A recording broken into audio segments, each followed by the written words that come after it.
అందరికీ మరణాత. నెహెమ్యా గ్రంథము 4వ అధ్యాయము 20వ వచనములో మన దేవుడు మన పక్షముగా యుద్ధము చేయును. యెరూషలేము ప్రాకారపు గోడలు శిథిలమైపోయినాయి.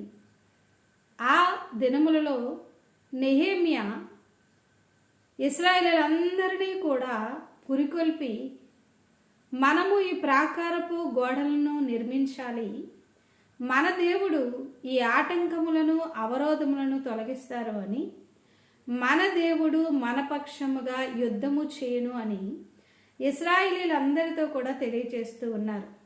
ఏ విధముగా అయితే విశ్వాసముతో నమ్మకముతో మన దేవుడు మన పక్షముగా ఉంటారు అని నెహెమ్యా పలికి ఉన్నారో, అదే విధమైనటువంటి కార్యము ఆ దినములలో నెహెమ్యాను అనుసరించినటువంటి ఇశ్రాయేలీయులందరూ కూడా యెరూషలేము ప్రాకారపు గోడలను కట్టుటలో జయము పొందుకొని ఉన్నారు. ఒక చేతితో ఖడ్గములను పట్టుకున్నారు, ఒక చేతితో యెరూషలేము ప్రాకారపు గోడలను నిర్మించడానికి పని పూనుకొని ఉన్నారు. దేవుని యొక్క పని విషయంలోనైనా, విశ్వాసమును కాపాడుకునేట విషయంలోనైనా, మరి విశ్వాసపు యాత్రలో అనేకమైనటువంటి లోక కార్యములను ఎదుర్కొంటూ ఉన్నటువంటి పరిస్థితుల్లోనైనా అనేక పోరాటములు, అనేక యుద్ధములు ఎదురు కాకుండా ఎంత మాత్రము కూడా ఉండవు. మరి ప్రాముఖ్యంగా ఈ దినములలో కూడా క్రైస్తవ వ్యతిరేక శక్తుల వలన అనేకమైనటువంటి పోరాటములు దేవుని పిల్లలైనటువంటి వారికి ఎదురవుతూ ఉన్నాయి. చూడండి, దేవుని మీద మనం నమ్మకం ఉంచినప్పుడు మన దేవుడు మన పక్షముగా ఉంటారు. ఒకటి. రెండవది, మన పక్షముగా ఉండి మన పక్షముగా ఆయన యుద్ధము చేస్తారు.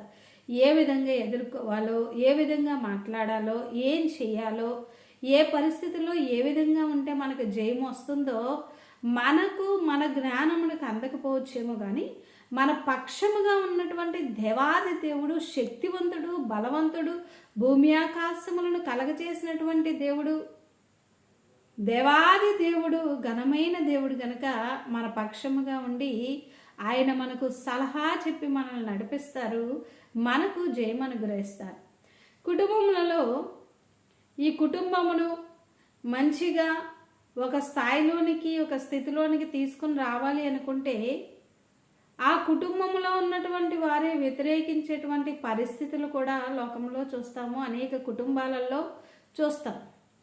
అదేవిధంగా ఏ కార్యంలోనైనా మంచిగా వృద్ధి చెందుతూ ఉంటే, అది వ్యాపారంలోనైనా, లేకపోతే చేతి పనుల్లోనైనా, ఉద్యోగంలోనైనా, పిల్లల చదువు విషయంలోనైనా, కుటుంబ పరిస్థితుల్లోనైనా దేవుని యందు ప్రార్థన చేస్తూ వారి పని వారు చేసుకుంటూ మరి వృద్ధి చెందుతూ దైవ ఆశీర్వాదములు పొందుకుంటూ ఉంటే, ఈర్ష్యపరులైనటువంటి వారు, దుష్ట మార్గములో నడిచేటువంటి వారు అనేకమైనటువంటి ఆటంకములను, అనేకమైనటువంటి యుద్ధములను కల్పించి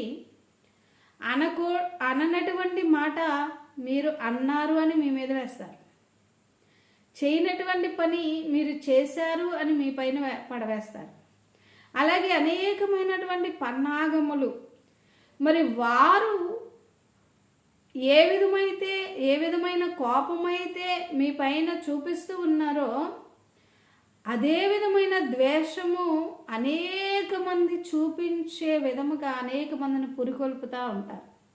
ఇటువంటి పరిస్థితుల్లో నిరాశపడి దిగులుతో, అయ్యో నేనేం చేశాను, నేను అంతా మంచిగానే ఉన్నాను కదా, నాకు ఈ బాధలు అవసరమా, నాకు ఈ ఆటంకములు అవసరమా, నాకు ఈ కష్టములు అవసరమా అని ఆగిపోయేటువంటి పరిస్థితుల్లో క్రైస్తవ బిడ్డలు, దేవుని బిడ్డలు ఉండకూడదు. కానీ దేవుని వైపు చూస్తే నిత్యము నడిపించేటువంటి దేవుడు, సలహా ఇచ్చే దేవుడు, మీ పక్షముగా ఉండి యుద్ధము చేసేటువంటి దేవుడు, మీకు జయమనుగ్రహించి మిమ్మల్ని నడిపించేటువంటి దేవుడు, ఆయన విడవడు, ఆయన ఎడబాయడు. చూడండి, ఏ నేరము చేయలేదు యేసుక్రీస్తు ప్రభుల వారు, ఏ దోషము ఆయనలో లేదు. కానీ అన్యాయపు తీర్పులు తీర్చి అన్యాయమైనటువంటి శిక్షను విధించి సిలువ వేసి యేసుక్రీస్తు ప్రభుల వారిని చంపివేశారు.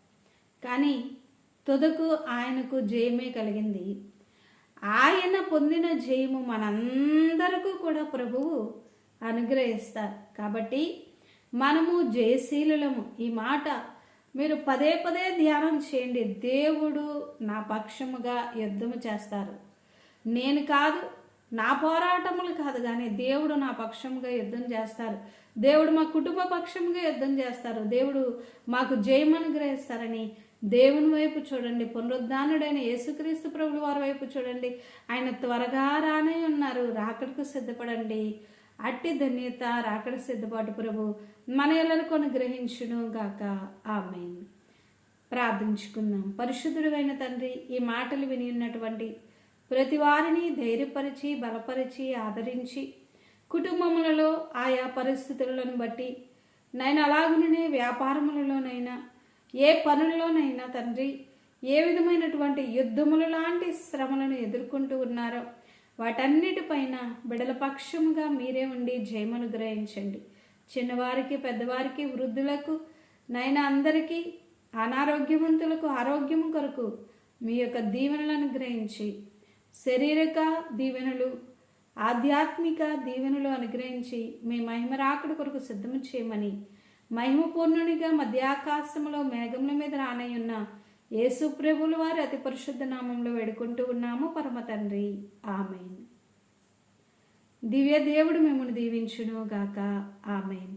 మరణాత.